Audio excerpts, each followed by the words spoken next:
Okay. So, some pretty interesting moves on the day, and some pretty insane things going on with respect to the market.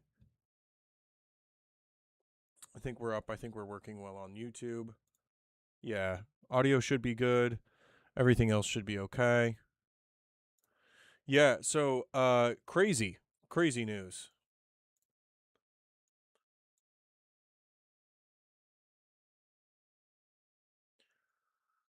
Got some pretty insane news on the day with respect to what is going on in the markets.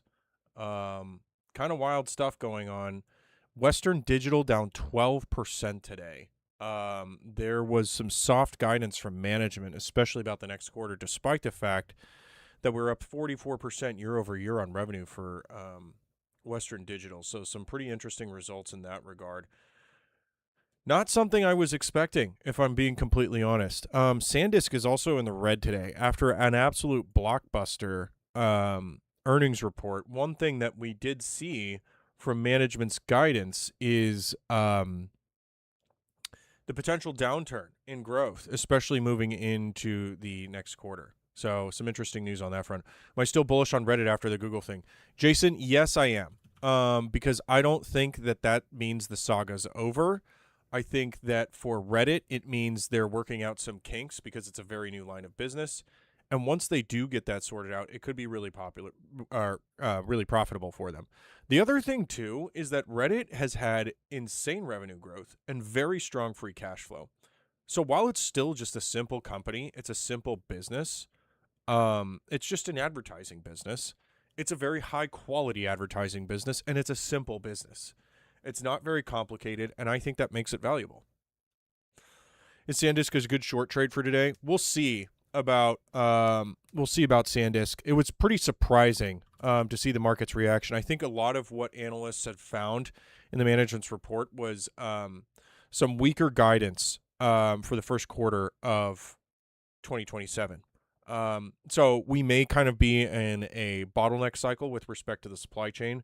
We'll see, though.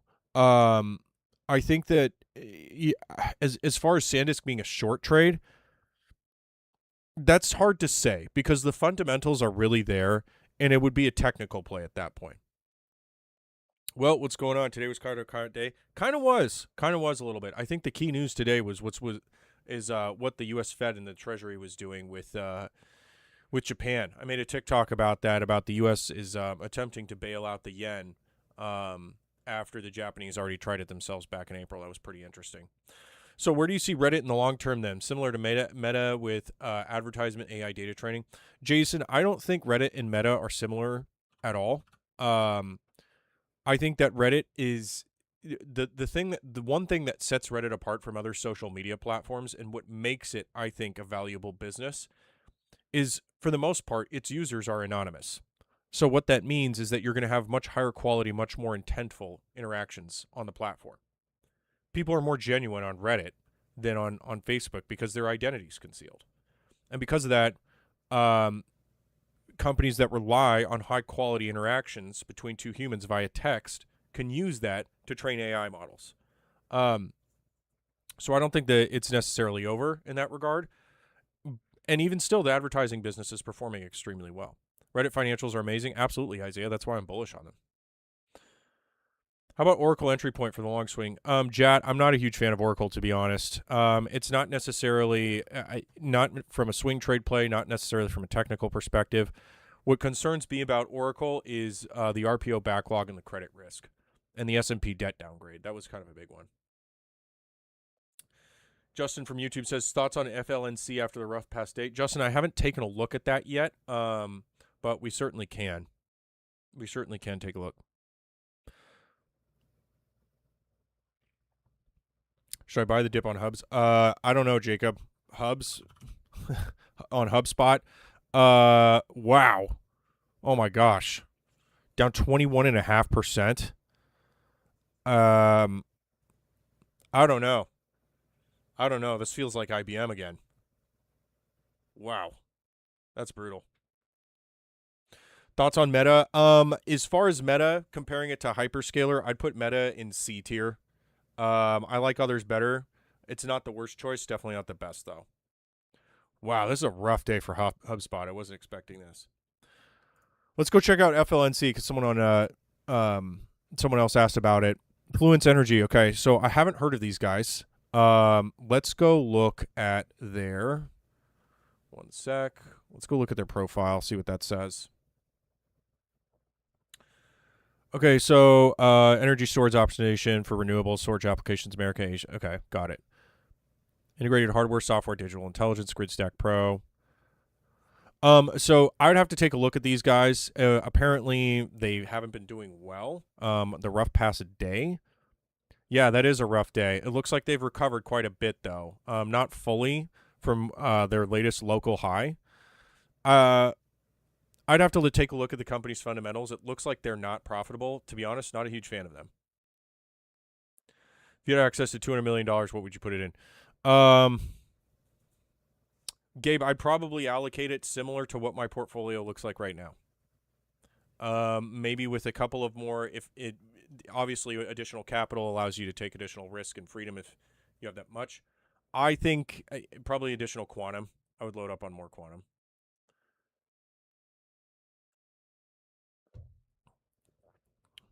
Thoughts on AMD? Could it go above 550? I'm not a fan of AMD. I mean, I get AMD has performed well recently. What I dislike about AMD is the opportunity cost that you pay by investing in them. I don't see a reason to invest in AMD when you can invest in NVIDIA. Books are pretty rough, but seeing lots of talks about them. Justin, I mean, here's the thing, guys. When you see a lot of talk about companies, and their books don't look good, then you need to have a pretty high conviction position about whether or not you're going to long or short that company. There's a lot of fluff and a lot of noise in today's market, and you have to be very careful to make sure that when you're looking at companies' financials and when you're looking at the books and that kind of thing, to look and see if what people are saying is actual signal or noise. Do I short any stocks? Yeah, Big Gang, I'm a short. I have a couple short positions on CoreWeave at the moment. Do I like Netflix? Netflix is I'm sidelining Netflix for now. It's on my short watch list. The Q2 guidance and the Q2 earnings report was, Q2 earnings was okay. The guidance was pretty ugly. Not a huge fan of Netflix at the moment. They'll definitely have a comeback, I think, but it may be a while, to be honest.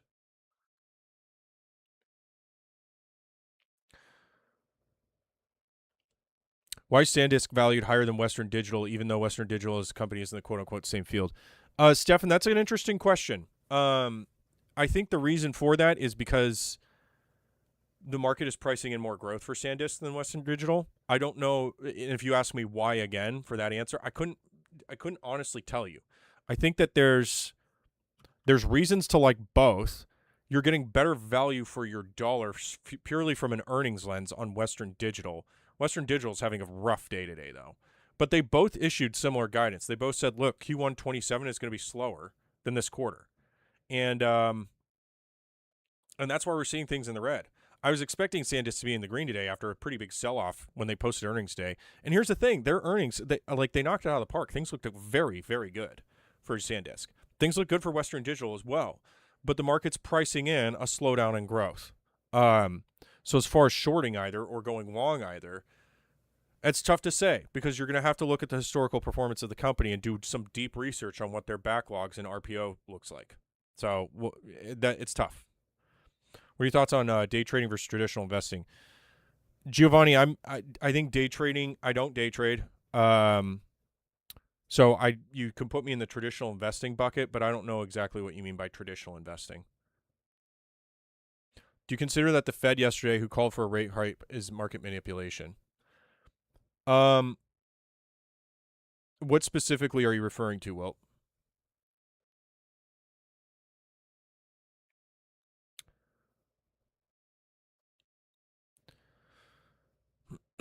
Thoughts on Dave stock? It's okay. Not the biggest fan, to be honest. Not the biggest fan.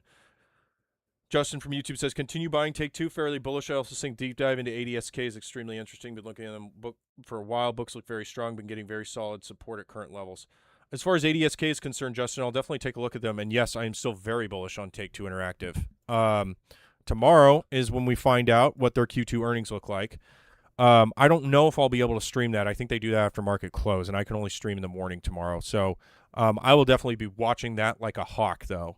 And I'm very eager to see how things perform. I take it the negative performance that we're seeing today is anticipation for that. I'm expecting more corrections for Take-Two Interactive, though, moving into tomorrow.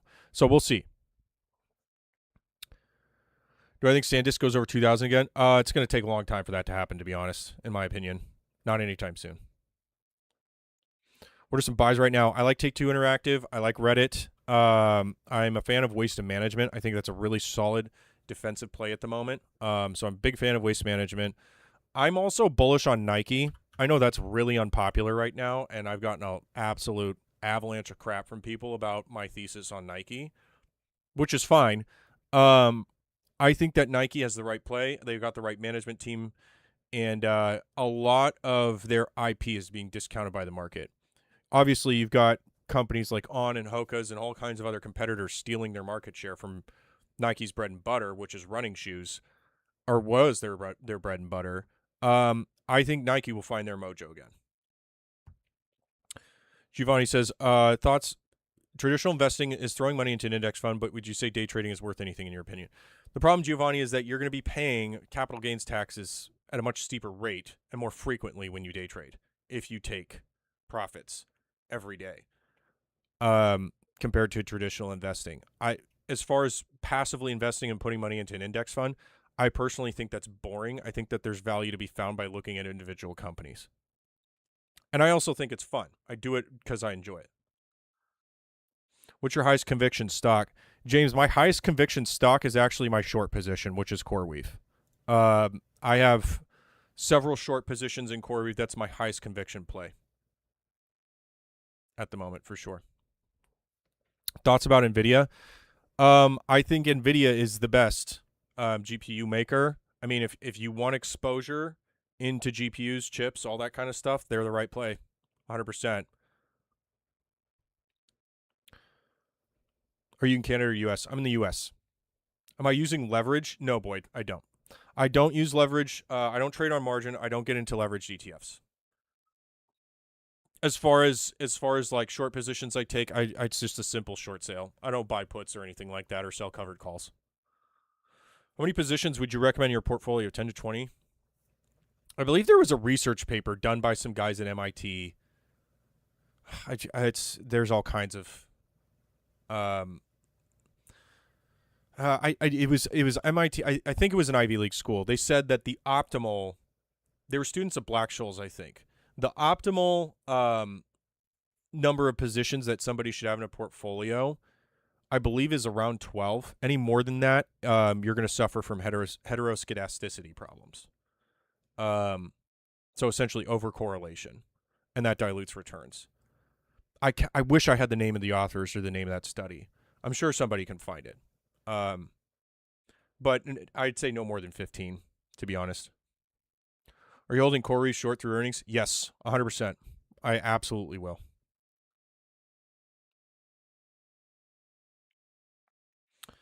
I got money in Rocket Lab right now, and I hope their price goes up. I mean, so I think what Rocket Lab is doing is really cool. Rocket Lab, like ASTS, are very high. The execution risk on these companies is extremely high. I think Rocket Lab has a binary outcome. They'll either make it or they won't. Same with ASTS. These things like getting commitments from governments and other large organizations, like, for example, Rocket Lab getting a $397 million Space Force contract is great news. They actually have to make it happen, though. And as we know, the rocket business is very, very risky. I mean, how many times have you guys seen Starship blow up on stream? Take-Two announces earnings before the market opens, by the way. Okay, awesome. Good to know. Good to know. I will definitely be streaming that.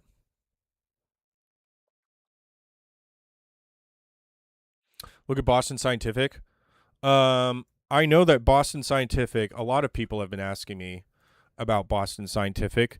This could be my next deep dive next week. This is an interesting stock because what I think is interesting about Boston Scientific is currently their value, But as far as the medical space is concerned, it's not that much more discounted than what its peers are sitting at.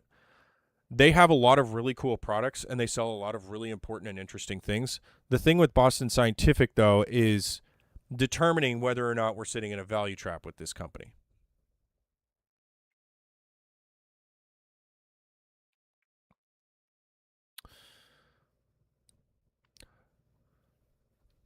Thoughts on Adyen?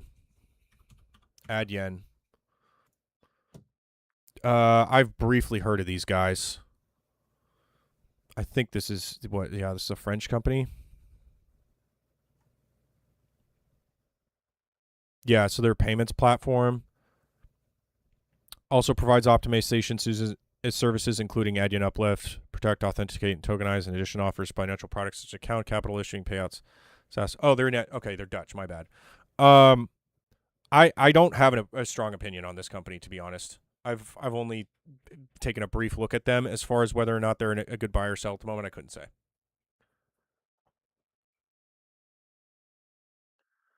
Which stock do you think has the RSI below 40? Daniel, as far as like looking at technical factors like the RSI, I mean, I take a look at it, but I also use others as well. I like Bollinger Bands. I like looking at, the 50 and 100 day EMA, other factors as well. As far as like RSI indicators, there's also reason to pay attention to things like volume in conjunction with RSI, because RSI can flip like a dime. Honeywell big drop today. Any thoughts on it? Not really. None, to be honest. I don't really follow Honeywell.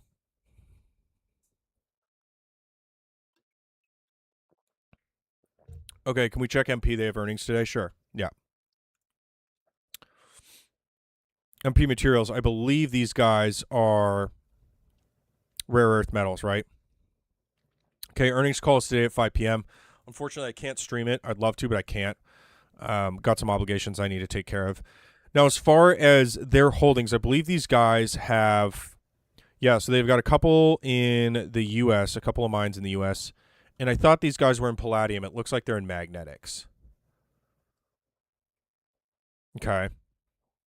So it looks like they sell raw materials for things like semiconductors, maybe superconducting magnets, that kind of stuff. I don't know. I mean, as far as how these guys will perform, it'll be interesting. I mean, we can take a look at their recent fundamentals, and their recent financials to see if it's if it could be a good pick. So far, the last couple of years, things don't look great, if I'm being honest. It looks like they raised a lot of equity in 2025. On a quarter-over-quarter basis, things are okay. They were slightly profitable in Q4 25, then they were slightly in the red Q4 or Q1 26. That would require me to take a look at what specifically happened on their income statement, because revenue went up. They may have had some like non-cash expenses or one-off charges. It feels risky. It feels expensive. I can put it on a short list, but I'm not super excited about it, to be honest. Would I pick up McDonald's? To be honest, Chris, if I wanted a solid consumer staple defensive play, I think McDonald's is a really good really good defensive play, because you have a very low beta. You have a beta of 0.42, a low PE ratio, and you're getting a 2.7% yield. That's not bad. It's a good defensive play, but with the cash I have now and the capital that I want to allocate, I'm looking more for growth-oriented plays, especially with today's volatile market. I think that's a better move, in my opinion. Thoughts on GE Vernova? I like GE Vernova a lot. Really, really solid one. AppLovin. Yeah, AppLovin. Wow. Yeah, rough. Yeah, this was not because of it was because of their Q2 earnings. I did not see them today. That's ouch.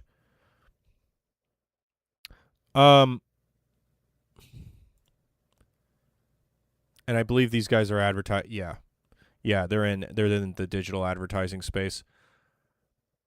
Probably an interesting company, but this hurts. This hurts. When you have this big of a correction, a lot of times it's an overreaction. But I think what you need to take a look at is their fundamentals to see if that's warranted. Can they recover? They might. I mean, there's nothing that says that they can't. But when the market speaks this loudly about a bad or weak earnings guidance, that's the game we play, right? Thoughts on VRTX Biotech? No thoughts.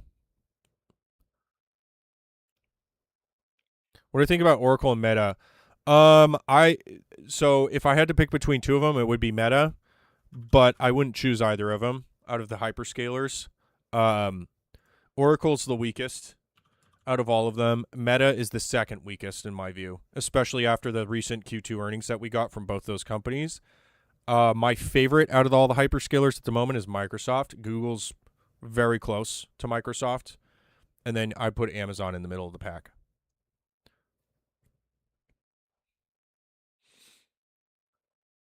Or reality after a rough week and strong monthly dividend can be reinvested for better returns. Yep. What am I looking at with cash? I'm looking at other opportunities that could exist. I may enter another short position with I'm not a fan of Strategy Inc.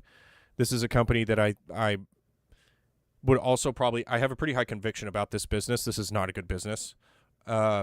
This is a very, very, very risky play that's financially weak and is entirely contingent upon what the price of Bitcoin is. And I think that basically this whole, Michael Saylor's thesis of trying to buy up all the Bitcoin that exists was interesting at first, but, when Bitcoin suffers, so do the investors in this company. That's another one. There's another one called Deep Fission. This one, this is would be another interesting short play for me. This business is a total mess.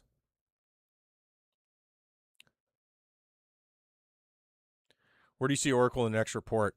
I see strong earnings from Oracle, or at least strong revenue growth. What I do also see is probably some language that vaguely indicates that they're probably going to take a longer time to collect on the commitments from OpenAI than they originally anticipated.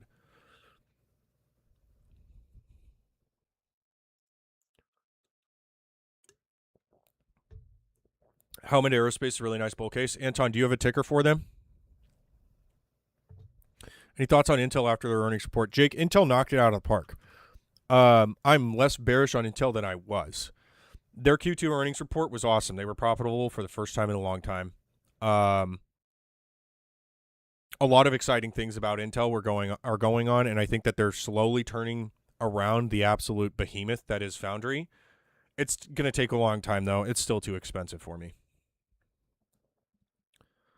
So not a huge fan. Surprised how well SpaceX is holding up today.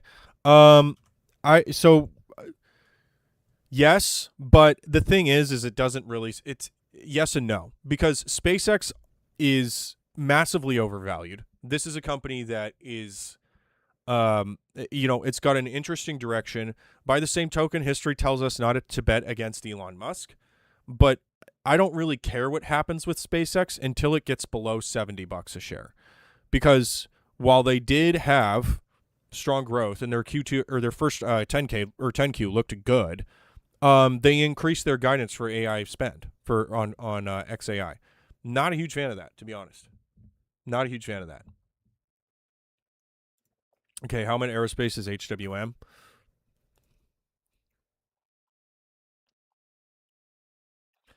%24 revenue increase year over year. Price at 67 times earnings to the 1.2 beta. They're all okay. They also have a forward dividend. So what specifically are they doing? Okay, so they've got fastening systems for 4 segments: engine products, fastening, engineered structures, forged wheels. Okay, got it. So these guys sound like they're probably subcontractors for Airbus, Boeing, Embraer, Bombardier. These guys, maybe even China, Comac. They've been around a long time. So what's the bull case? Like, what do we like about these guys? What's exciting about this stock or about this company? Because I'm just going to take a quick look at their, 30,000-foot view of their three statements. Revenue and margins have been increasing over the last couple of years, which is good. Balance sheet health looks pretty healthy. Quarter over quarter, things look pretty decent as well. Looks like they've raised a bit of debt maybe in the first quarter of 2026. Issued some new bonds perhaps. Nice net margin of 25%. They make parts that require expensive casts that Boeing won't make themselves. Okay, so they probably have a good moat. Nice. Because if Boeing is refusing to get into the space that these guys are in, then that's interesting. So then it becomes a question of what's the growth plan and what are the quality of their earnings. Could be interesting. It feels expensive, though, for the price that you're paying. Could be a really solid business, though. I mean, I'll add it to a watch list for sure. Thoughts on Robinhood or Rocket Lab? I think Robinhood's more exciting. Rocket Lab is too big of an execution risk for me. Do you like SAP? It's okay. Yeah. SpaceX owner is not selling is telling. No. KD, I think it is, yeah. I think with the recent 911 million shares that were released from lockup yesterday, that was big.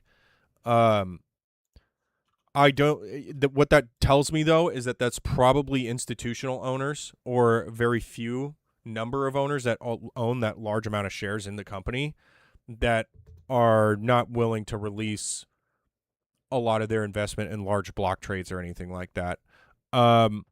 There might be additional provisions that they have, but the thing is that with SpaceX, like I said earlier, this is a company it's massively overvalued. They do have good growth. They're going all in on AI, though.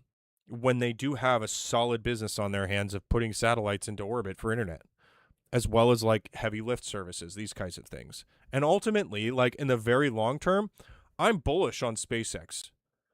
I like what SpaceX does. They're the only ones doing what they are. They are the only ones with a real tangible plan of putting people on Mars. I like that. I don't like the current valuation. I want to see it correct more. I want to see it hit $68 a share. And then that would be interesting to me. That will probably take some time. Nice. Redwire's doing very well today. Wow. Really good Q2 earnings report. That looks fantastic. Okay. So 90% year-over-year revenue increase. In fact, I'm going to go look at their filing for Redwire, because that could provide us some good insight. RT Rodriguez, appreciate the roses. Thank you. Please do DNA earnings last night. Yeah, we can take a look. We can take a look, guys. No worries. I'm taking a look at Redwire's latest 10Q really quick while that's loading. Do you ever think SpaceX is going to hit $68 a share? I want it to. It's possible. We'll see. I think it's more likely than not. It's just a question of how long that's going to take. I think SpaceX is going to behave a lot like how Tesla does in many ways. It's going to be an event-driven growth play. Celsius, Netflix, or Grid? Thoughts? I like Celsius. Netflix I'm sidelining on. Grid's okay.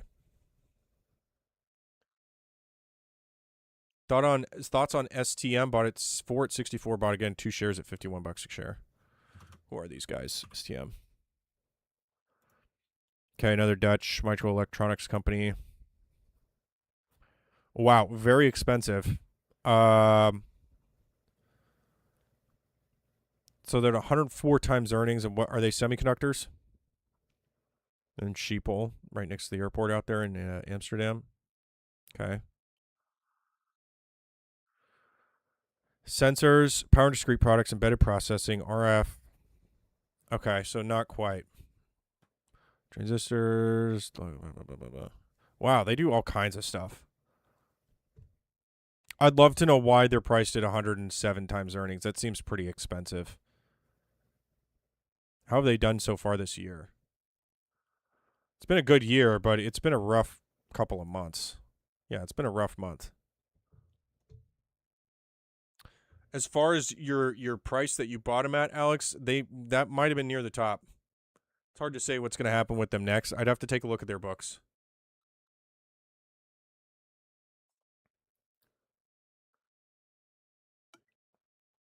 What's so good about Celsius? Is it a good moat in America? With Celsius, so they have the basically with any sort of, in my view, wow, whoa,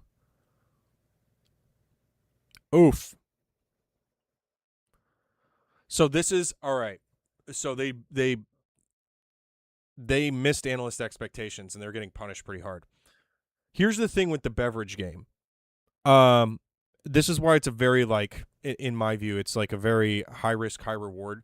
If you get the distribution and you have the right marketing, you can make an insane amount of money in the beverage game. But you have to keep that distribution in order to do well, and mainly that's a function of people's tastes and preferences. Celsius did a good job of basically kind of like, elbowing Red Bull and Monster out of the way, and maybe some others, as making themselves look like a more healthy alternative. It was a really smart business plan. But here's the thing: any slight miss or anything that indicates some sign of weakness, you get hit pretty hard for it. So as far as Celsius being a good investment right now, they're priced still pretty expensively, and they've got good brand value. I'll say that, but their moat isn't as good as other industries, in my opinion. Cost of acquisition is expensive for similar brands. Yeah, and that's a function of a lot of things, like how volatile their stock price is. And Celsius isn't exactly, there are more volatile stocks out there. From a quarterly perspective, things seem okay. I'd have to go look at their Q2 earnings report. It's not a bad business. I'm sure it's a great business, but it would require us to take a look at how they're going to kind of grow further into the future, and I'm sure it's cyclical with a company like Celsius. How bad did they miss expectations? I'd have to go look, Taylor. Do you think Celsius will be bought out by a competitor? Danny, I've mentioned that before on stream, about how Celsius could be an interesting hold because, Coke or Pepsi could come along and buy them, or maybe Monster or Red Bull or someone like this. And I'd imagine they get bought at a nice premium. So that could be one play with Celsius. That's kind of hoping and praying, though, in a lot of ways. We'll see. I'd have to go look at their Q2 earnings. It could be a sideline for now, to be honest.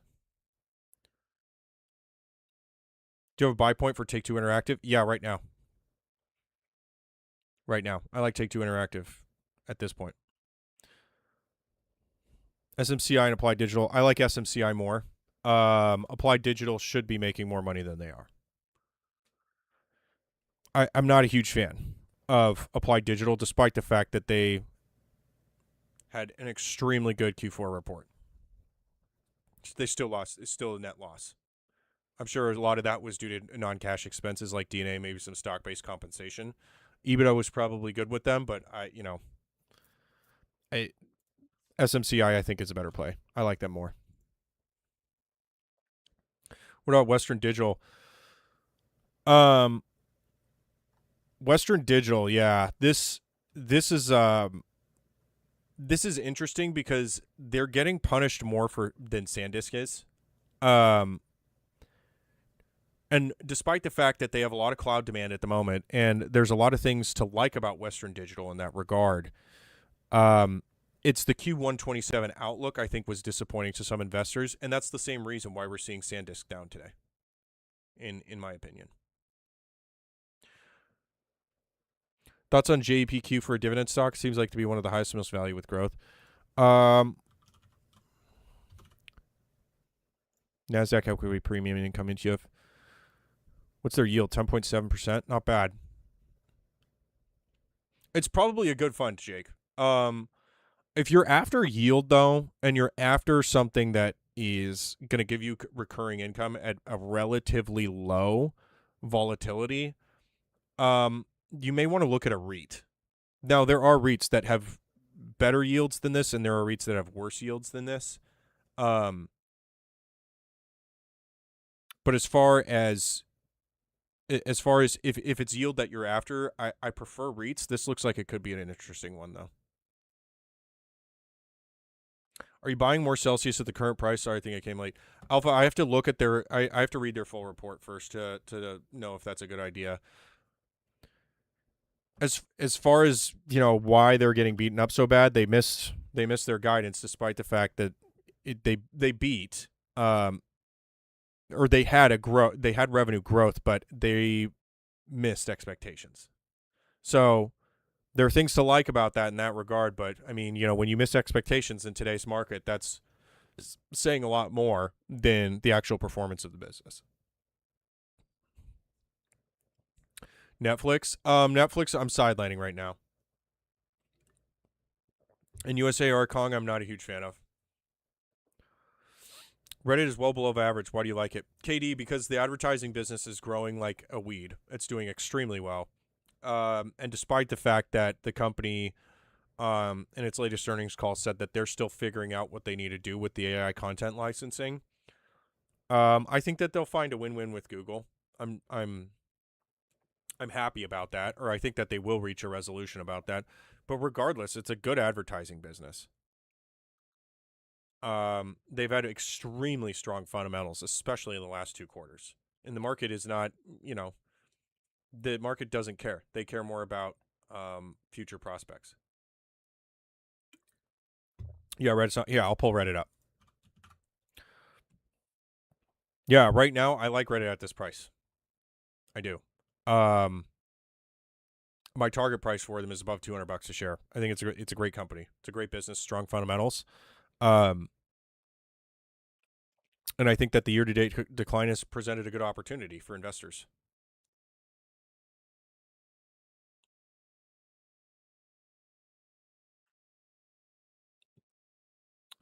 Why am I ignoring you? Please answer. What did I miss?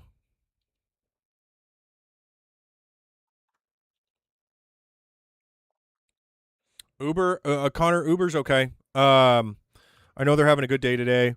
I'm more interested in Uber if they acquire Grab, or if there's more substantive news about that. Eli Lilly, yeah, I like Eli Lilly. My portfolio has completely changed. It's basically everything that you talk about. Well, thank you, I guess. Can we talk about Path? I'm sure your thoughts would really appreciate it. Yeah, sure, Armar. We can talk about Path. To be honest, I'm not super familiar with these guys, but we can definitely check them out. I believe this is a software play, correct?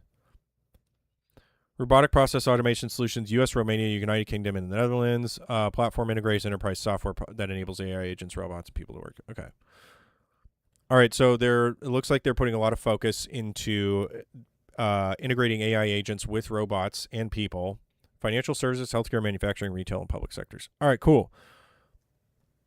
Interesting. As far as their performance this year, it's been not great. A reasonable beta with a reasonable PE, so we have to kind of find out why that is. If it's low volatile and a low PE, that means there's probably not a lot of optimism about future growth. There's a lot of short sellers in this. 29% of the public float's being shorted. 112 million shares. Ouch. Okay.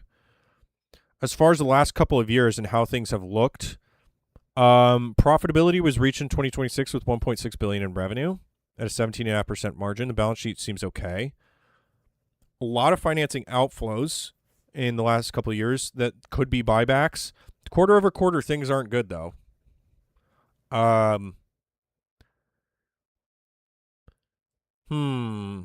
would this be a buy the dip opportunity? I don't know.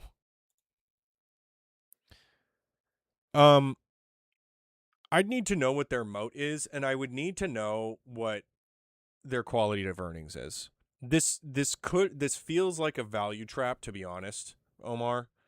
Not a huge fan of them.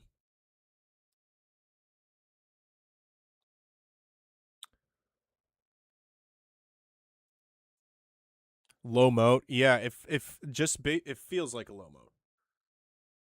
We appreciate live streams and vids on the other stock. Yeah, thanks, Justin. Appreciate it, man. Thanks for hanging out. Do I like silver right now? I know silver and gold recently found supports.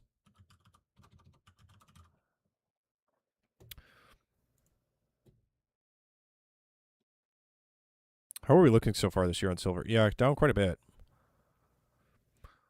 This could be a support level for silver. I know gold dipped below. I know gold dipped below $4,000 a share recently. Oh wow, and we're back. Dang.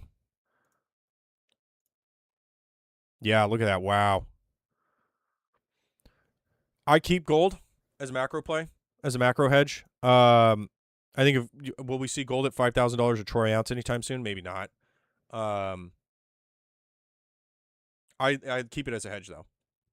What's the consensus on path? TaylorMade, probably a low growth, like it feels like a value trap with low moat, and quarter over quarter performance has been disappointing. Just sent TikTok DM because it's going to send it on here. Yeah, I'll check it out. And absolutely, Omar, happy to help, man. Can we talk about Oracle? Yeah, we can talk about Oracle. What's Oracle sitting at? $143 a share, and they had a nice little rally over the last couple days. Yeah.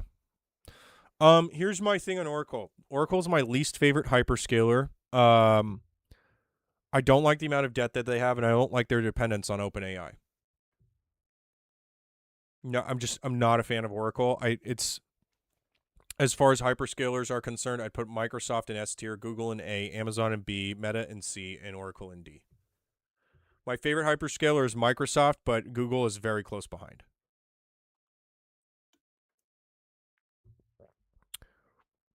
Oracle was great until it turned into a meme stock. It certainly was behaving like one last fall. This is right here is when the OpenAI deal was announced. And then, we were playing in Crazy Land for a bit at above $300 a share. Now, as far as its current valuation today, it's not unreasonable, but their books are highly contingent upon future performance. That's for a company of this size. That makes me a little bit uncomfortable execution risk wise. I'm not a huge fan of it. I'd rather invest in Microsoft, to be honest. Opinion on HIMS. I know did they recently receive FDA approval? I think it was a couple of weeks ago. Perhaps not.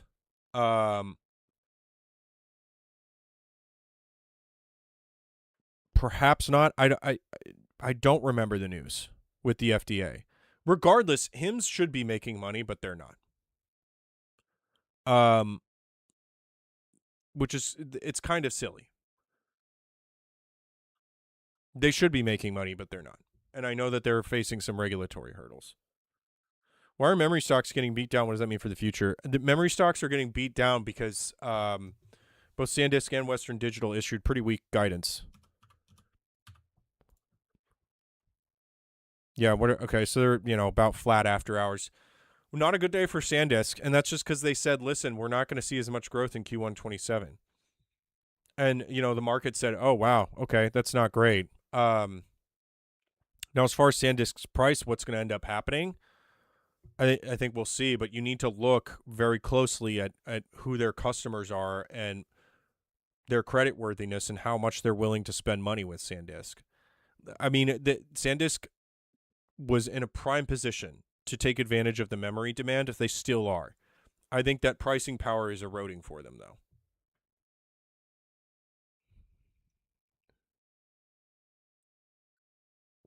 Do you rely more on technical or fundamental analysis? I look at fundamentals more, Sin. Technicals I also look at. It's, for the most part, I'd call it 60-40, 70-30. It's a case-by-case thing for me.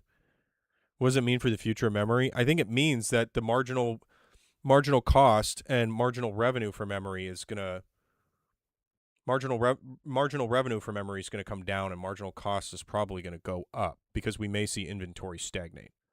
The other thing too is that we're probably going to see weakening price elasticity of demand for memory as AI continues to get built out. There's only so much demand and so many hyperscalers. Memory prices will come down. Yeah, I agree, Omar. I think they will. What do you think of AppLovin after earnings? I wasn't super familiar with them, Dylan. I know they've received a lot of attention because of how bad of a day they've had. When you have this bad of a day and the market speaks this loudly about what's going on with you, there's usually some noise. There's some signal in all that noise. I'm kind of treating this as like an IBM situation, but again, I'd have to actually go back and look and see what was actually said by management and see what the quality of their earnings are. This is bad. This is pretty bad.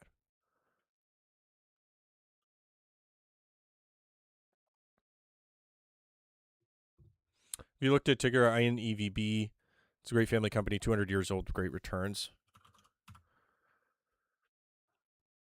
Are we talking about this?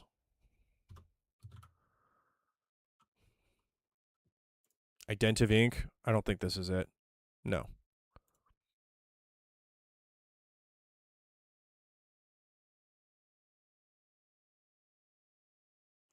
I'm young, but my dad told me to stay in MTS, but he's boring and old.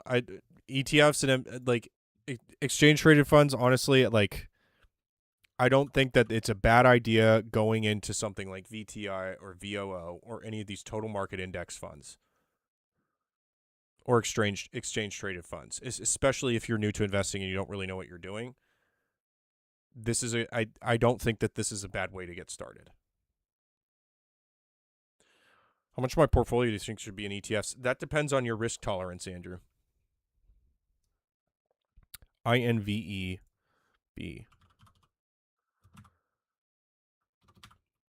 I'm getting this.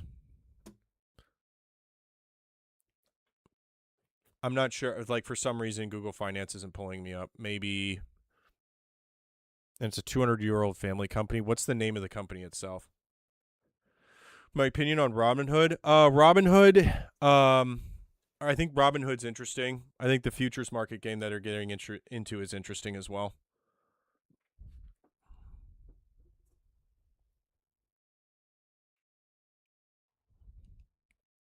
Can you talk about Constellation Energy? Yeah. So Constellation is, if I were to pick a nuclear play at the moment, it would probably be these guys. What I don't like is that if I wanted exposure in nuclear, which I kind of do, they have a lot. Like, they basically are an electric utility for the state of Florida. They dominate that market. To be honest, that kind of gets in the way for me. I really like what they're doing with respect to making nuclear as an option for energy demand. The regulatory hurdles make me a little bit nervous, though.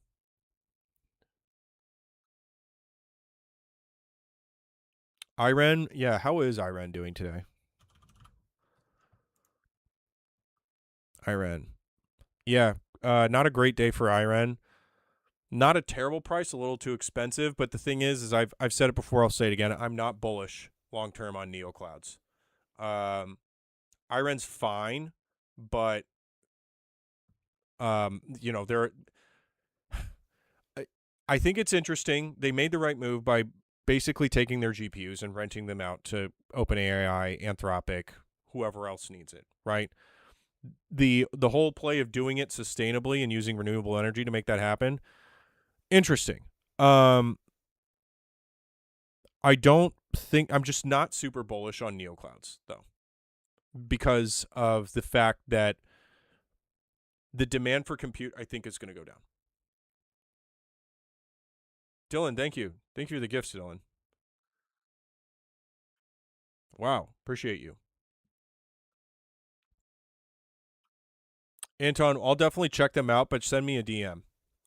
What am I bullish on? I'm bullish on Take Two Interactive. I'm bullish on Reddit. Bullish on Waste Management. I like Nike. I'm also bullish on Elf Cosmetics. Let's see how Elf did today. Wow, really good day for Elf. Yeah. Near my target price, too. Yeah, so they did. So they had a really really good first quarter 2027 earnings call, and their outlook looks better because of it. Um, these guys, Elf Beauty, they did a really smart thing by paying a premium for Haley Bieber's company, Rode, last year. The way they financed that deal was really smart too. Their price to earnings is high, so it can scare away value investors. Price to sales though is low.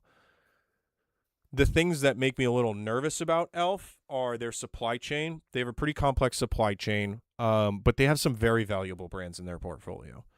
And they basically snuck into the market and went to Dior, went to Estee Lauder, went to Olay, and said, we're going to be the face of Gen Z, and it worked because they're spending a lot more money on marketing than their competitors.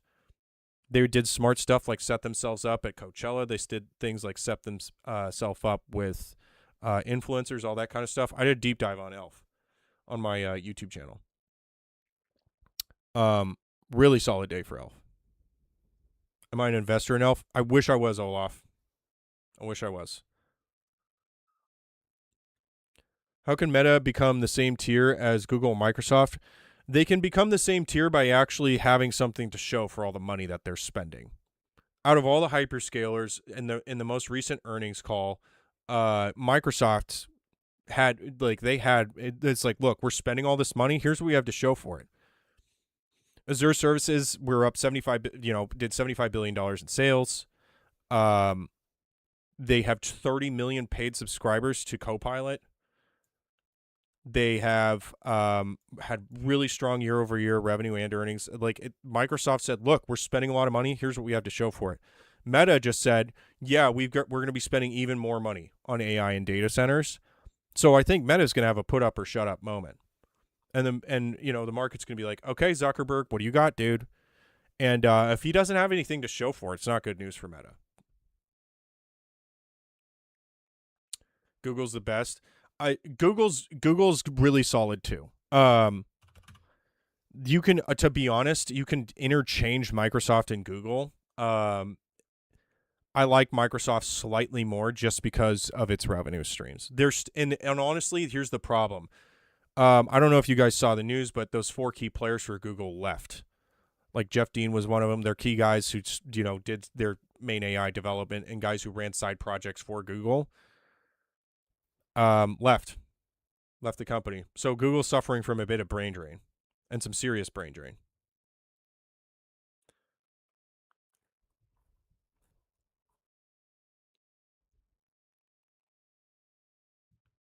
Have you tapped into SoFi yet? SoFi, yeah, how did SoFi do today?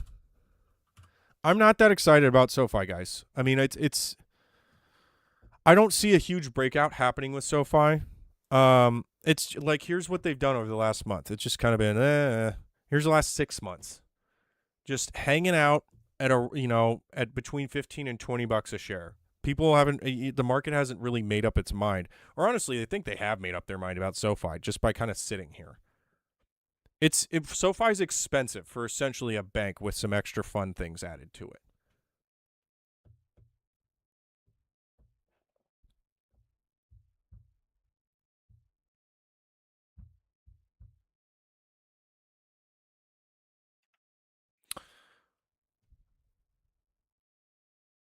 You don't think a year from now it's not double or tripled? Are we talking about SoFi, Fro?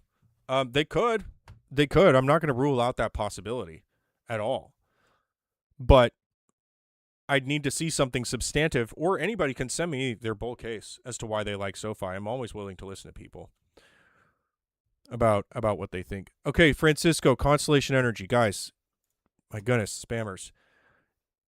Constellation Energy, I think it's a solid nuclear play. They're at a good price, but the problem is that a lot of the business's expenses are tied down with their utility game in Florida.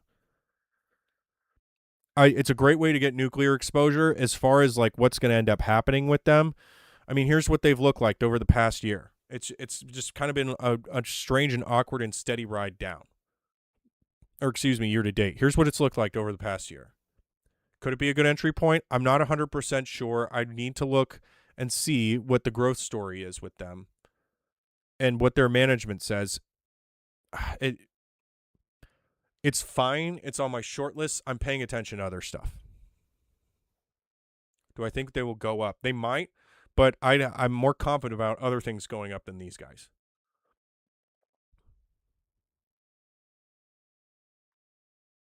Yeah, Anton, you can DM me a link to the company, and we can talk about it. Is Celsius a buy right now? Primo, I don't know. With Celsius, I mean, with the earnings growth, but the big beat, the big miss. You know, they missed expectations despite the fact that they grew. I don't know. That could be a sign of weakening distribution. That's critical for a beverage company like these guys.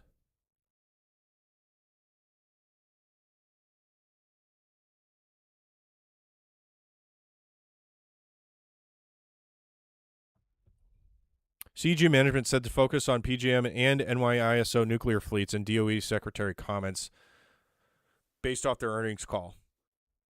So is that where they're going to be focusing more of their efforts, Dylan?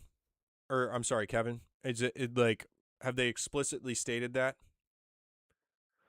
Because we're not like with Constellation, we're not going to see a huge breakout on their price, in my view, as we would with a company that's just solely focused on nuclear.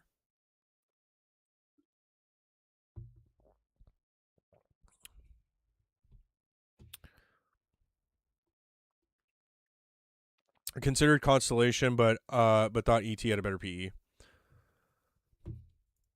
That's fair. But I think I hope you did more homework than just look at the price to earnings ratio, because sometimes there's reasons for that. And there could be good reasons for that as well. Can you look into SHT Smart High Tech? Sure.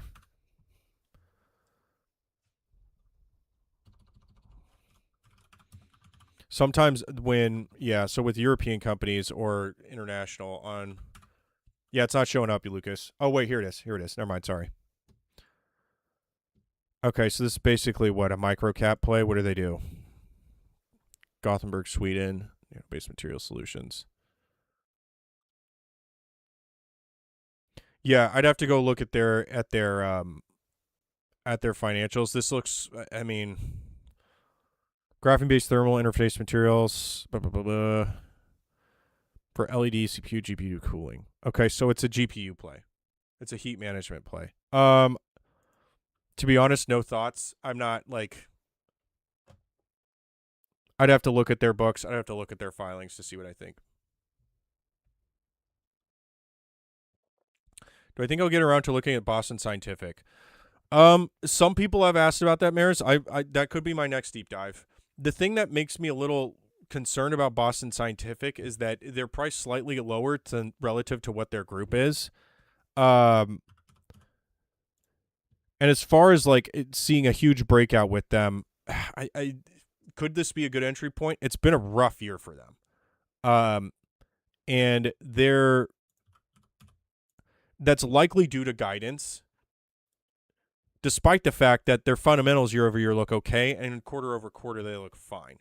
It could be an interesting play. It could be an interesting place to get in. It would require me to find out what the growth story is, quality of earnings, all that kind of stuff. I'd imagine they have a pretty complicated income statement because of all the things that they do.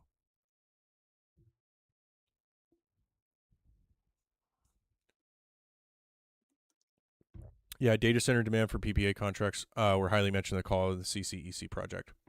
Well, Kevin, I mean, if Constellation is going to get the approvals at the regulatory level with the Department of Energy and all these types of things, I'd imagine they probably would. It could be interesting. Like I said, this is probably my favorite nuclear play at the moment.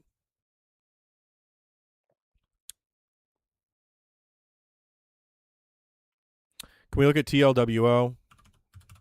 After hours blown up for Twilio. Okay, nice. So it says, according to Yahoo Finance, their call isn't until 5 o'clock. Unless somebody knows it's on right now. EPS of $1.32 and a revenue of $1.4 billion. It's an extremely expensive company. I mean, we're looking at 292 times earnings from a TTM perspective. That's a lot.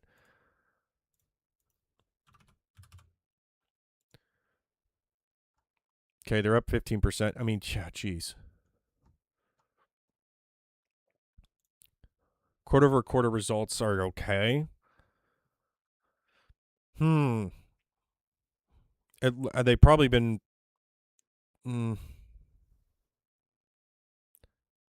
they're probably free cash flow positive, but I don't know why. Are they buying their stock back? I mean, look at all that financing outflow.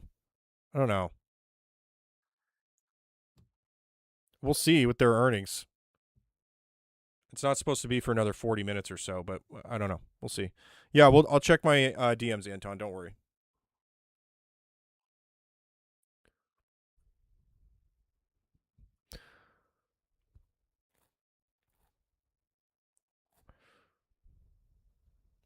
Can we look at InnoData? Yeah, for sure.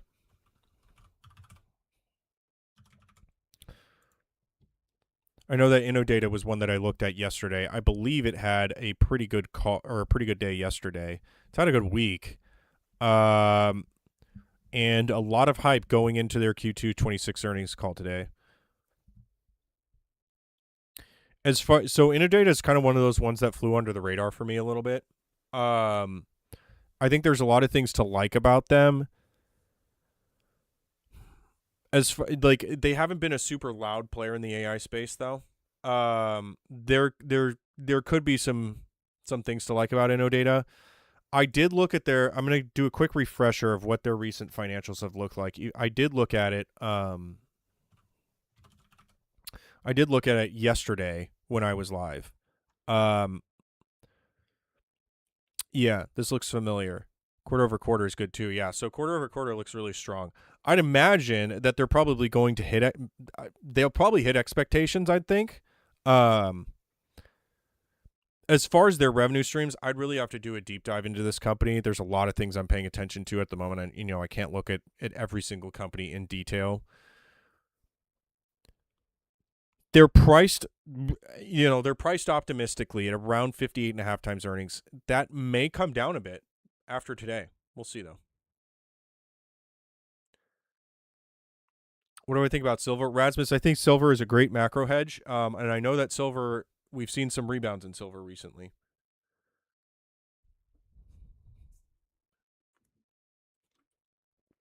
Got into Microsoft and averaged 374. Nice, there you go.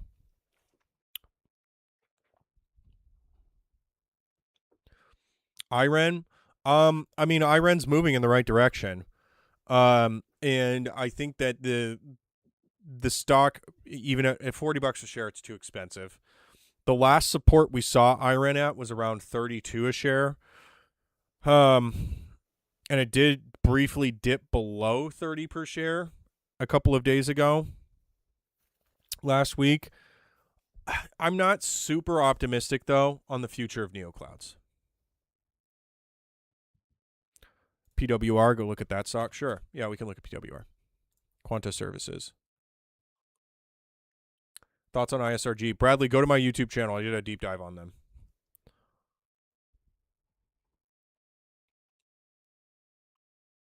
As far as Quanta Services is concerned, infrastructure solutions for electric, gas, utility, power generation, load center manufacturing. Nice. Okay.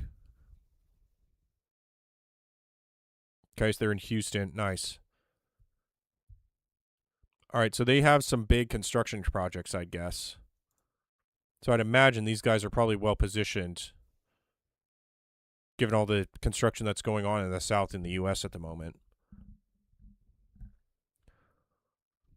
Now, as far as their latest,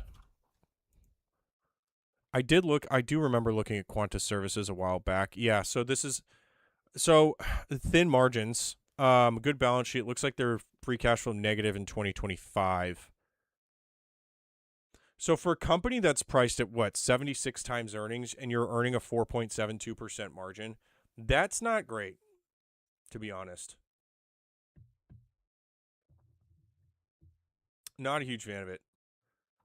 They'll probably do well, though, I would imagine. And they had a great year, which isn't a surprise. This feels like Caterpillar in a lot of ways. It feels a bit expensive.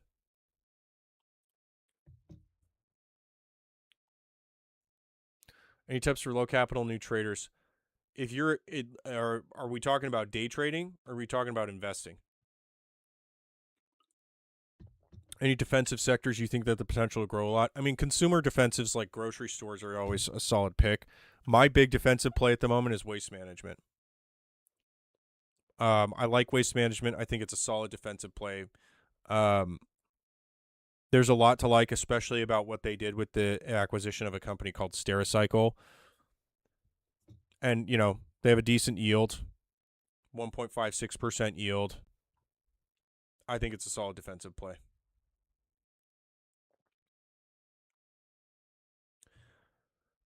But with respect to ISRG, Bradley, I know I told you to go to my YouTube channel.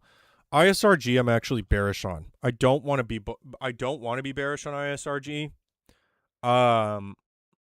Here's the thing with Intuitive Surgical.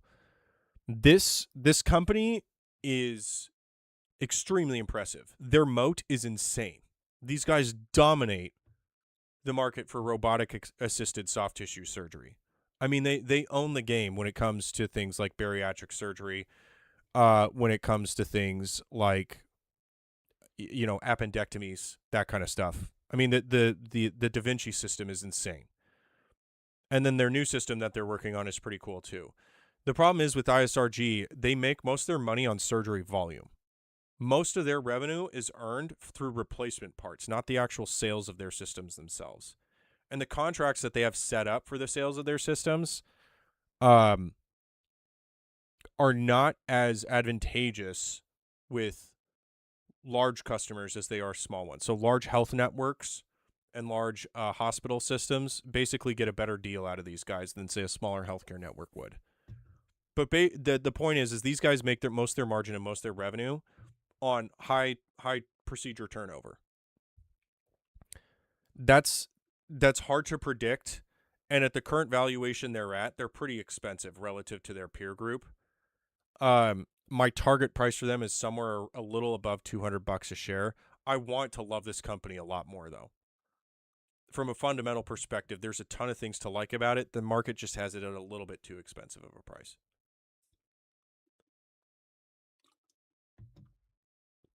What do I think of Novo Nordisk? I like Novo Nordisk. I think it's my favorite European pharmaceutical company. I think if you want exposure to pharmaceuticals that's not in the U.S., this is the go-to. I mean, like, you know, they're giving Eli Lilly a serious run for their money in the GLP game. And to be honest, I love it. I love the competition and the horn locking that's going on between Novo Nordisk and Eli Lilly. So yeah, I think it's a great company fundamentally speaking. There's a ton of things to like about Novo Nordisk. ServiceNow price target in 1 to 2 years. That's an interesting question, Boyd. For ServiceNow, we're at 116 a share. Okay, and up quite a bit after hours. So with ServiceNow, I think it's a good hold at the moment. I called their entry at around $95 a share. If ServiceNow, in my view, if I was holding stock in ServiceNow and it gets above 135, I'd probably sell. They have very strong performance. They've done a great job of integrating AI agents into their business. The thing that is kind of hard about a software as a service company like ServiceNow is they have a very expensive sales force and they have expensive overhead. So with massive revenue growth doesn't necessarily mean massive margin growth. They can't take advantage of economies of scale as much as other businesses.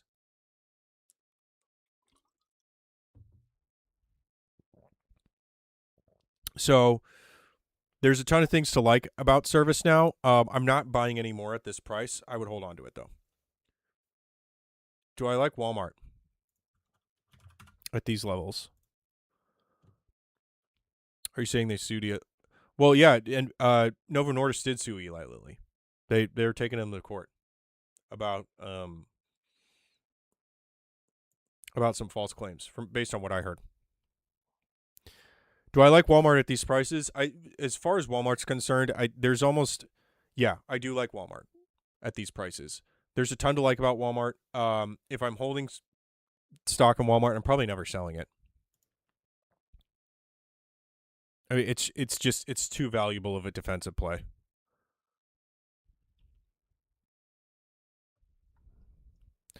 Would I load up on Walmart at this price? Maybe. They're near 1-year lows, I think. No, kind of, not really. Yeah, I mean, I don't think it would be a terrible idea. Walmart's kind of like, I mean, like I hold shares in Apple. I would treat a position in Walmart the same I would as Apple.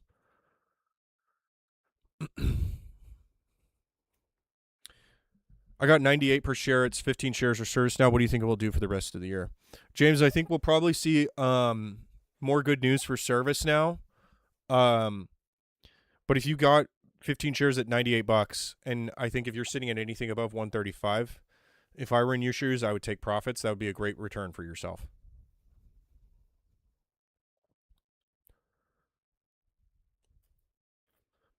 Why is Nebius down today? Nebius is down today because other neoclouds are down today. Whoa. Not that much, though. What's going on with Nebius?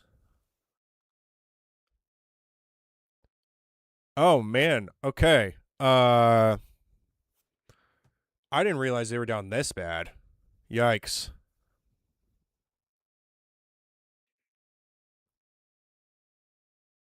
Interesting.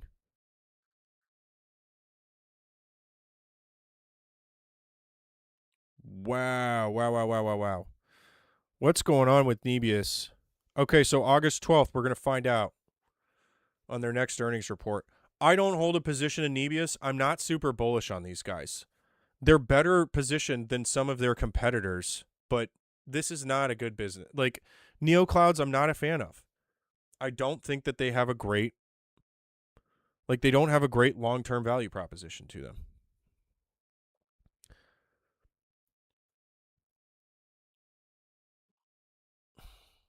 God, these spammers, man. Go away. My average cost in ServiceNow is 101. Now that is that bad? Last bought at 97. Well, you're doing good now. This isn't a bad spot to be in with a ServiceNow position. You're at $120 a share. I wouldn't be complaining. Thoughts on AMD and Intel? AMD, not a fan of. I'd rather just buy shares in Nvidia. And with Intel, not as bearish as I was. They got a long road ahead of them though. Guys, give me just a minute. I got to use the restroom. Give me like 2 minutes. Be right back.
Sorry about that.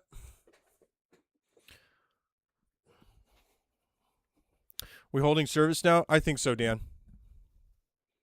I think so. Nova or Eli? Oh man, Chris. That's a tough one. They're both great. They're both fantastic. I would give the edge to Novo Nordisk just because it's cheaper. It's cheaper relative to earnings. Both really strong companies, though.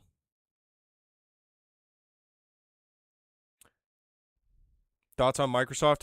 S tier hyperscaler, Cameron. It's the best of the bunch, in my view. Opinion on SoundHound AI? It's okay. I don't love their moat. I don't think it's not that impressive to me, to be honest. Their moat, like they have a cool business on their hands. Not that excited by it. Atlassian, yeah, let's go look at Atlassian. I heard they had a really, really good report, or they had a really good earnings call. Wow, look at that. Up 26% after hours. Okay. I don't know. Can we call this, is the SaaS apocalypse over? I mean, are we, have SaaS companies survived? Have they adapted and survived fast enough? I feel like ServiceNow has. Maybe Atlassian has as well, too. Their fundamentals aren't nearly as good as others.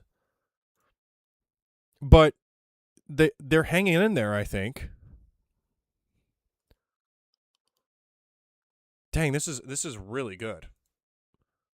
Was not expecting this kind of result out of them. Where would you rank Amazon as a hyperscaler?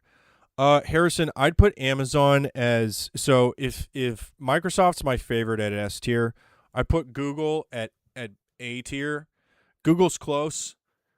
You could make a good argument as to why Google and Microsoft can be interchanged. I put Amazon at B. Amazon's in the middle of the pack. Meta at C tier. Oracle at D.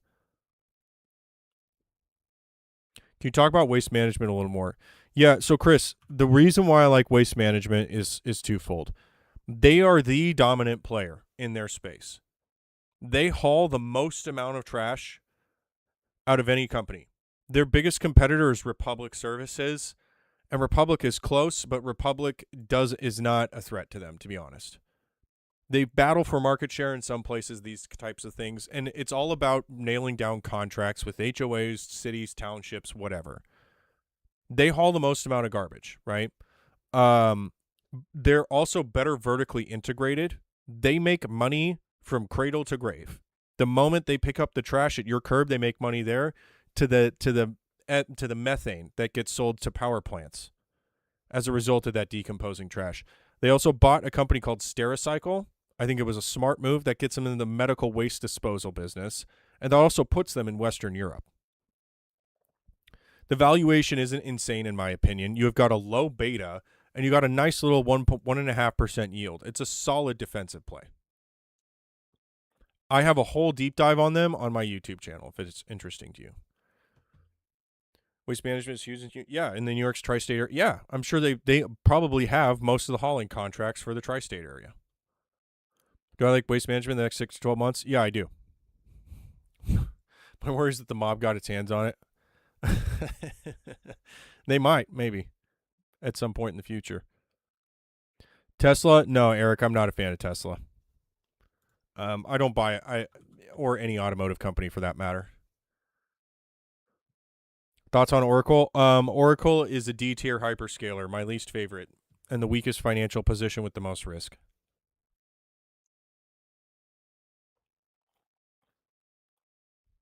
Okay, what about Copart?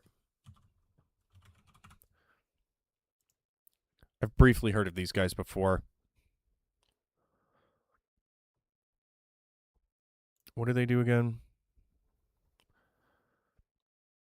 Online auctions and vehicle remarketing services in the U.S., UK, Germany, Brazil, Canada, UAE, Spain, Finland, Oman, Ireland, and Bahrain. Range of services to process and sell vehicles over the internet. Nice. Okay. Nice. So they've got all kinds of technology to help people sell their cars online. Cool. I know their year-to-date performance has not been great.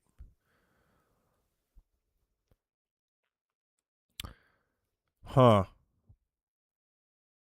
Upcoming earnings are projected to show 4.88% drop, a quarterly EPS of 39 cents a share. Okay, so their growth prospects aren't good. This is why they've been on a downward trend for this year. I don't know. How have they looked though? I don't know, man. Year-over-year revenue looks good. The balance sheet looks very healthy. Looks like they've been free cash flow positive in 2025. How about quarter over quarter though? 32.5% margin. That's good. Makes sense for a company that does most of its business online. Interesting. Yeah, so it looks like this was a growth story that's getting punished for not living fully up to the hype. I would have to take a look. So now what I'm thinking to myself after looking at this is, okay, this could be a good buy the dip opportunity. It's priced reasonably. It's got a low beta. It's not paying a dividend. They may use their cash pretty well. It looks like they're free cash flow positive. So what are their revenue streams? What are the quality of those revenue streams and subsequent earnings? Meaning, do they have a ton of expenses in the way of those revenues? And how do they improve growing those revenue streams? Like how do they get back on the horse? So the market could be getting this wrong. Like this could be a mistake by the market over the last year. Or it could be because it was too expensive at one point, or because it's oversold right here. As far as the last 6 months, or as far as the last month is concerned, it's been a bit of a ride, but honestly, I think it's worth looking at. Analyst thinks it's a sell. I think it's worth a look at.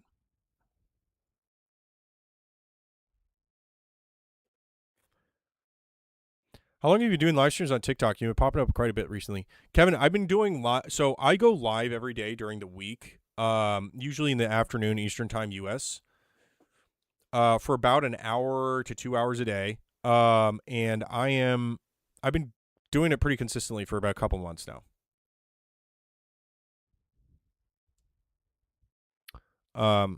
So yeah.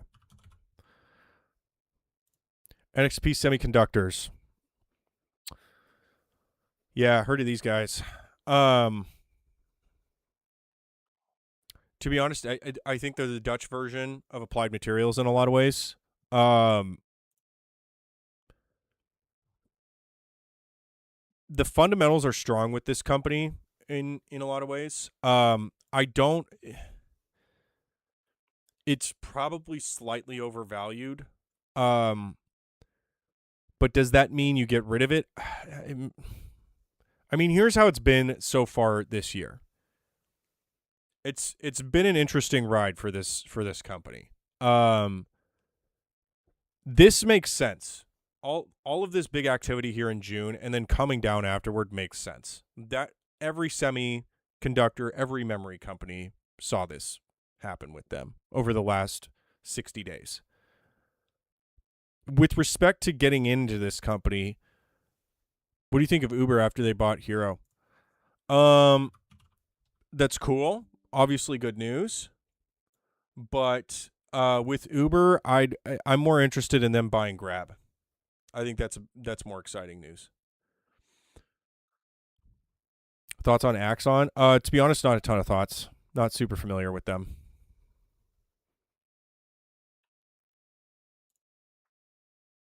Nebius and Iron. Yeah, I know Nebius had a pretty terrible day today, and Axon did too. My goodness. As far as Nebius and Iron are concerned, I'm not super NeoClouds. I'm not bullish on. Long term, I'm just not very bullish on them. Nebius is pretty volatile too in a lot of ways, but yeah.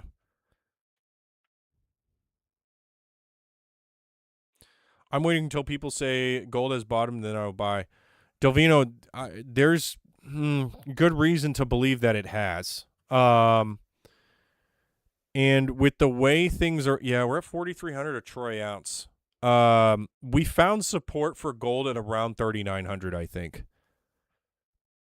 And with the way things are looking, macro-wise, it's not a bad idea in my view, especially with the U.S. trying to save the yen carry trade. I mean, what Basent's trying to do with that $60 billion repo credit facility to the Japanese so they can buy more yen, I don't think it's going to work. The Japanese tried it themselves back in April, and they were going to get really creative by trying to short the crap out of the oil market. They didn't do that, but even their main solution didn't work out great for them. And I don't think that $60 billion loan from the Americans to buy yen is gonna. It's putting a bandage on something that requires more intervention. Are there any stocks in Pacific you're looking for for a deep dive? I'm open to suggestions, guys. This is part of the reason why I live stream. I'm absolutely willing to listen to anybody who thinks their suggestion would be a great deep dive video. ASTS Rocket Lab. I'm staying out of them, to be honest. The execution risk is extremely high, especially for ASTS. Trotro Capital. Is this a... Yeah, so what companies do they have in this fund? I need to know what companies they own. Don't know who they are. Do you want a Copart? B. Chambly, I did. I took a look at Copart. I think it's worth a look. It could be an interesting opportunity for Copart.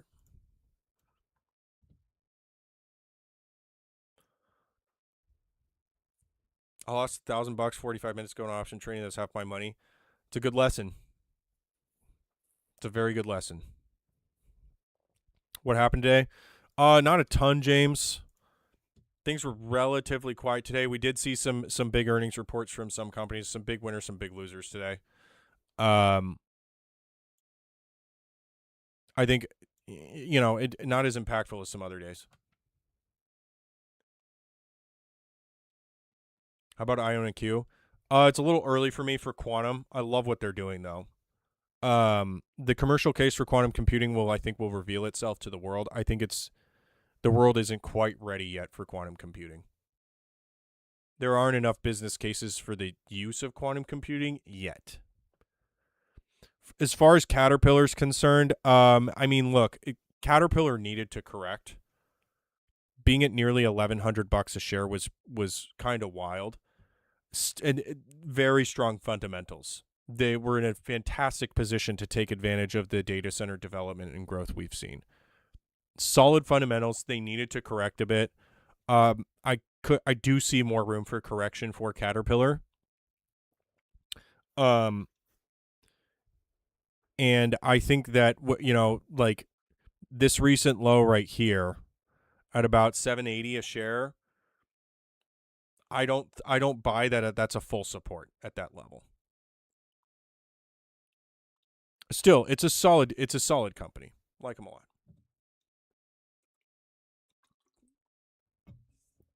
Visa thoughts? Kind of boring, not super excited about Visa. What do you think about Michael Burry Nebius short? I think it was a good idea. A lot of people like to crap on Michael Burry because of his ideas, and he's called the last 50 of two recessions. He's called the last 50 recessions out of the last two. And people call him a perma bear. In a lot of ways, he is. He's made some right calls that nobody paid attention to, though. And Nebius is an unprofitable. It's an unprofitable GPU landlord. I'm not short Nebius. I don't have an interest in Nebius at the moment, a long or short interest. I'm short this though, CoreWeave.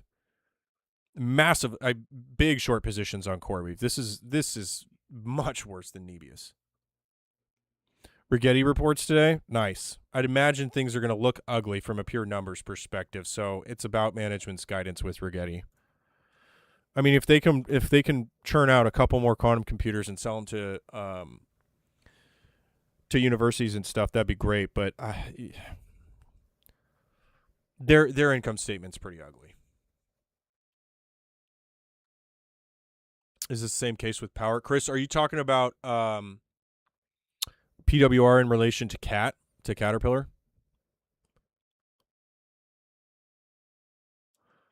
SanDisk? Yeah, SanDisk. This is what we saw today with SanDisk is a pure reaction from management's guidance for Q1. Yeah, Chris, so the two are related. Quanta Services and Caterpillar are closely related in a lot of ways. I'd imagine that Quanta is a big customer of Caterpillar, at least for now. Quanta Services is pretty expensive though for a construction company. I mean, their net margin is less than 5%, and they're trading at 77 times earnings. Excuse me. I mean, you're getting a 44-cent yield, 44-cent dividend out of it. I don't know why bother, right? Just keep the cash on the balance sheet and put it to better. They can probably be put to better use doing something like that. This company feels expensive. They probably have some solid contracts in place and a solid pipeline, especially for electricity and especially for the South, which is where they're based in the U.S. I think Caterpillar had the correction it needed. Quanta, we could see more room for correction from them. I said could see more. I said I could see more room for correction from Caterpillar. I think that's the case with this company as well. They're pretty expensive for a construction company. Do Rheinmetall? I haven't looked at Rheinmetall in a while, but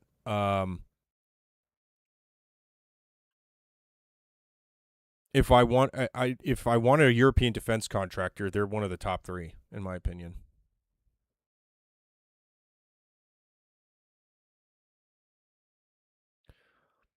How about Applied Digital? Michael, Applied Digital should be making way more money than they are.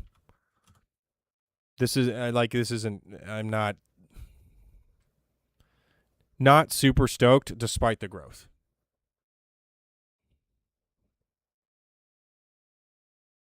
IonQ had great earnings but went pre-market level today. Yeah, how did they do?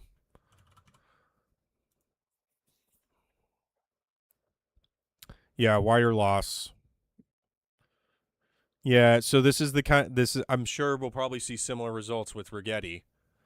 They're losing more money despite explosive revenue growth. That's good.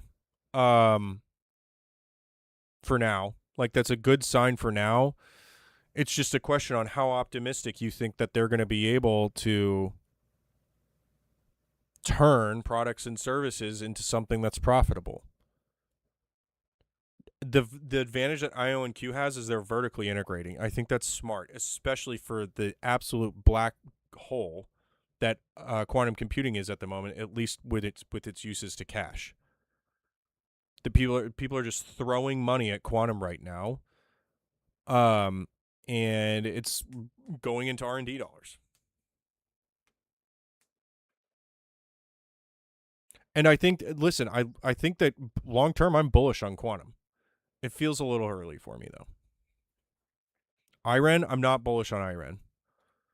Too expensive, even at $37 a share. And I know that they've had a rough couple of months, especially since June. It was massively overvalued in June. It's still a little bit too expensive right now.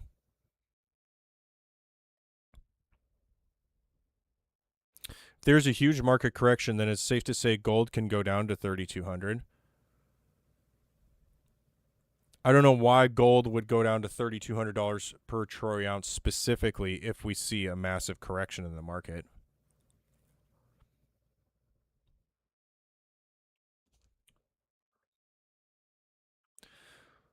Anyway, guys, I gotta run. I appreciate everyone's. Look at OSS. Yeah, we'll do one more OSS.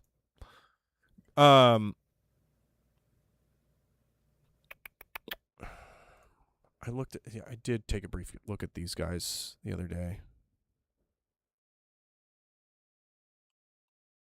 Yeah. So they're AI, okay, machine learning sensor process. Okay. And I know that their fundamentals are not great. Yeah.